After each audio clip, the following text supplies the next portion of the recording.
حضرت معاذ بن جبل رضی اللہ تعالی عنہ راوی ہیں کہ رسول اللہ صلی اللہ تعالی علیہ وآلہ وسلم کو فرماتے ہوئے انہوں نے سنا، نبی اکرم صلی اللہ تعالی علیہ وآلہ وسلم نے ارشاد فرمایا، من لقی اللہ لا یشرک بہ شیئا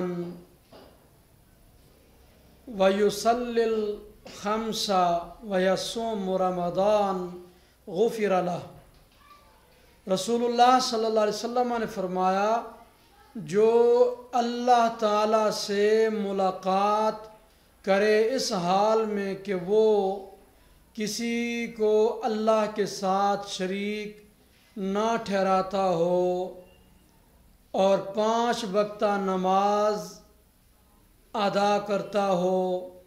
ماہ رمضان کے روزے رکھتا ہو، تو اس کے گناہ بخش دیے جائیں گے۔ حضرت معاذ بن جبل رضی اللہ تعالیٰ عنہ فرماتے ہیں، میں نے عرض کی، افلا ابشرہم یا رسول اللہ صلی اللہ علیہ وسلم، یا رسول اللہ کیا میں لوگوں کو خوشخبری نہ سناؤں اس بات کی؟ تو حضور نے فرمایا، دعہم یعملوا، ان کو چھوڑ دو، یعنی ان کو خوشخبری مت سناؤ تاکہ وہ عمل کرتے رہیں۔ یہ حدیث پاک